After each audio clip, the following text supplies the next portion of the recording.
یہ دیکھتے ہیں جدید دور میں ہمارے آج کل انٹرنیٹ اور معلومات تک بڑی لوگوں کی رسائی ہے، اورینٹلزم مستشرقین کی ایک پوری روایت تھی قرآن مجید پہ، ایک انہوں نے تنقید کی اور عام مسلمانوں کا جو ایمان ہے اس کو قرآن مجید پہ کمزور کرنے کی کوشش کی۔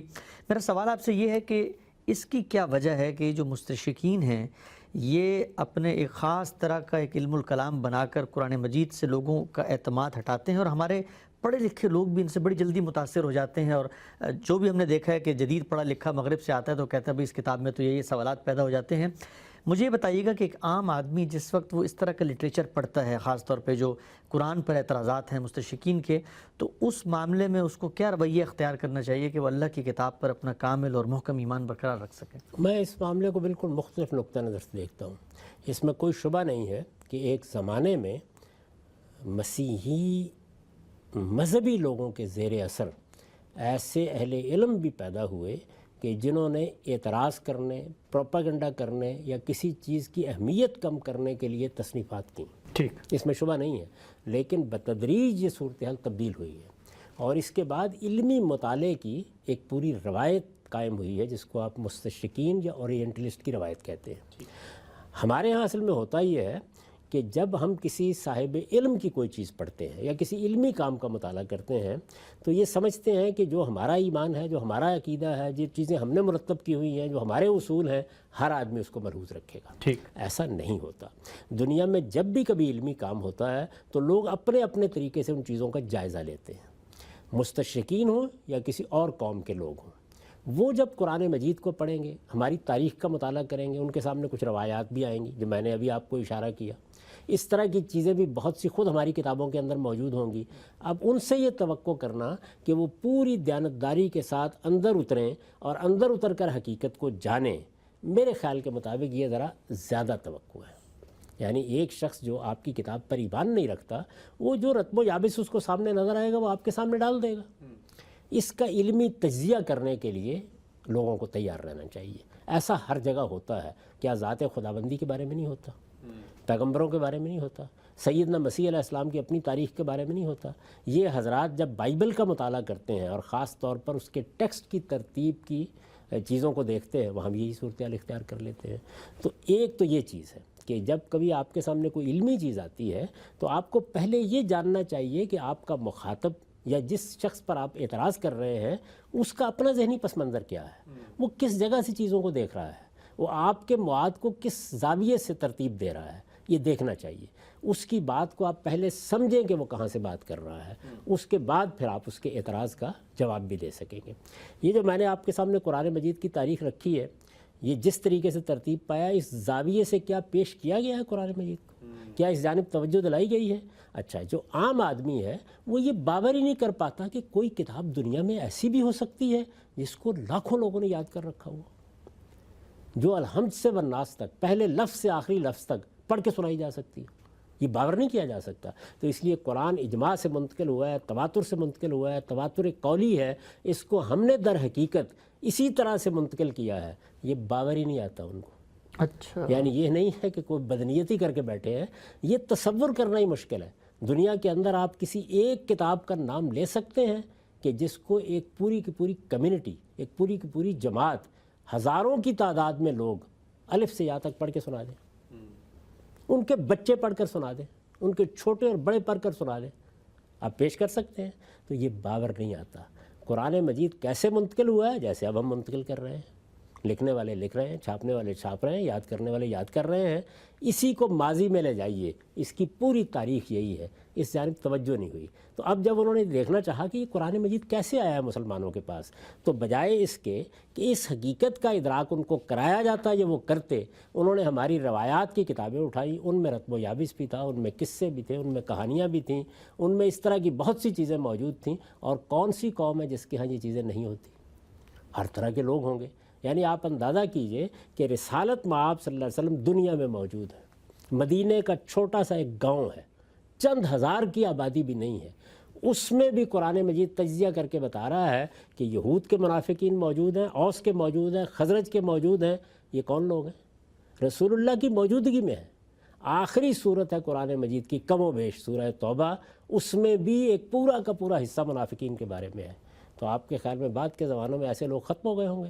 اچھا، جب روم و ایران فتح ہوئے ہوں گے اور لوگوں نے اسلام قبول کیا ہوگا تو وہ مسلمان تو ہو گئے ہوں گے، لیکن کیا ان کے اندر کوئی عبداللہ بن ابی نہیں ہوگا؟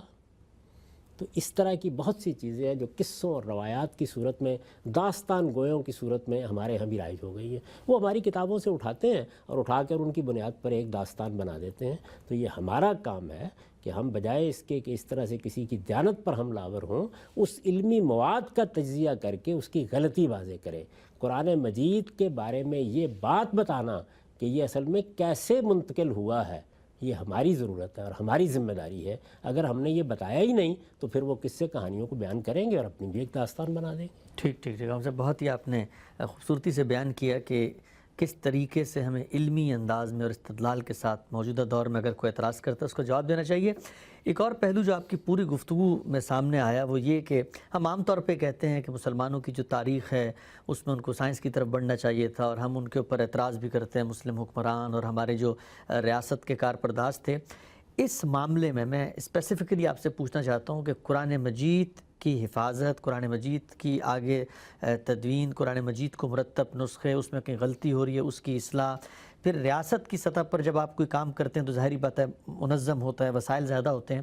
یہ مجھے بتائیے گا کہ کیا اس معاملے میں ایک آئیڈیل صورتحال پیش کی جا سکتی ہے مسلمان حکمرانوں کی جو رسالت محمد صلی اللہ علیہ وسلم کے عہد کے بعد سے آج تک آئے ہیں، کہ ہر شخص نے قرآن کے معاملے میں، چاہے وہ دین سے متعلق ہو، اس کی شخصیت میں کوئی دینی جذبہ ہو، لیکن قرآن کے معاملے میں مسلمان نے ریاست کی سطح پر ایک بڑی ذمہ داری ہے جس کو نبھایا ہے؟ یعنی یہ مسلمان امت جب اپنے آپ کو مسلمان امت کہتی ہے تو اس کی واحد شناخت کیا ہے؟ یہ حامل قرآن ہے.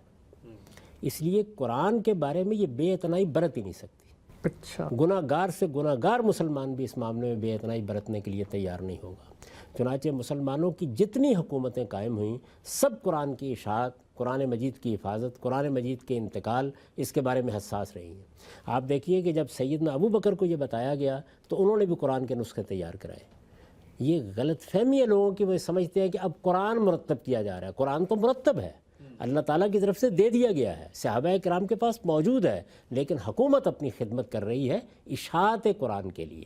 اسی طرح سیدنا عثمان نے یہی کیا، یعنی مسلمانوں کے لیے باقاعدہ سرکاری طور پر نسخے تیار کرا کے ان کے درمیان شائع و ضائع کرنے کا کام ہوتا رہا. یہ سیدنا عثمان نے کیا، سیدنا عمر نے کیا، اس کے بعد کے خلفاء نے کیا، بنو امیہ نے کیا، بنو عباس نے کیا. اس وقت بھی اگر آپ دیکھیں تو ہر مسلمان حکومت اس میں اپنا حصہ ڈال رہی ہے. اس وقت بھی سعودی عرب کی حکومت نے بہت بڑا ادارہ قائم کر رکھا ہوا ہے جس میں کروڑوں کی تعداد میں مصحف شائع کیے جاتے ہیں. ایک بہت بڑی کمیٹی موجود ہے جو تصحیح کا کام کرتی ہے، اور پھر پوری حفاظت کے ساتھ قرآن مجید کے یہ نسخے چھاپے جاتے ہیں، دنیا میں پہنچائے جاتے ہیں. آپ اندازہ کریں ہمارے ہاں ذوالفقار علی بھٹو صاحب کی جب حکومت قائم ہوئی تو مولانا کوثر نیازی صاحب نے ان کو کسی موقع پر توجہ دلائی کہ قرآن مجید کے چھاپنے میں غلطیاں ہو رہی ہیں. ایک پورا قانون بنایا گیا، وہ اس وقت پاکستان میں نافذ ہے. اس قانون کے مطابق قرآن مجید کا کوئی ایک نسخہ بھی اگر آپ چھاپیں گے تو آپ کو کسی قاری کی سند لینا پڑے گی جو پڑھ کر یہ بتائے گا کہ میں نے اس کو حرف حرف دیکھ لیا ہے، اس میں کوئی غلطی نہیں ہے. تو یہ اہتمام ہماری حکومتیں بھی کرتی ہیں، یہ دوسری حکومتیں بھی کرتی ہیں. ادنا درجے میں کہیں بات معلوم ہو جائے تو فوری طور پر اس کا نوٹس تاریخ کے ہر دور میں لیا گیا ہے. چھاپا خانہ ایجاد ہوا تو اس میں بھی یہی ہوا، اور آپ جانتے ہیں کہ پھر مصر سے وہ نسخہ چھاپا گیا کہ جس نسخے کے ذریعے سے اب ہم قرآن مجید کو زیادہ تر شائع و ضائع کرتے ہیں. تو اس وجہ سے یہ ساری قرآن مجید کی جتنی تاریخ ہے، اس تاریخ میں ایک ہے قرآن مجید کی ترتیب، اس کی جمع، اس کی حفاظت. وہ تو صحابہ کرام کے زمانے ہی میں رسالت مآب صلی اللہ علیہ وسلم کے ترتیب دادہ قرآن کے مطابق ہو گئی. ٹھیک، یعنی اللہ تعالیٰ نے اس کو پڑھا جبریل امین کے ذریعے سے، اور رسالت مآب صلی اللہ علیہ وسلم نے اس کو سنا، اور اس طریقے سے وہ بالکل محفوظ ہو گیا. لیکن اشاعت کا کام، اس میں کوئی غلطی لوگ نہ کریں، کہیں کوئی اشاعت میں غلطی نہ ہو جائے، طباعت میں غلطی نہ ہو جائے، لکھنے میں غلطی نہ ہو جائے. یہ چیزیں سب کے سب حکمران کرتے رہے ہیں. اصل میں یہی وہ کوششیں جو سیدنا عثمان نے کیں، یہی وہ کاوشیں جو سیدنا عمر نے کیں، جن کو بعض اوقات بگاڑ کے قرآن مجید کا نسخہ ترتیب دینے کی داستان بنا لیا جاتا ہے. ٹھیک.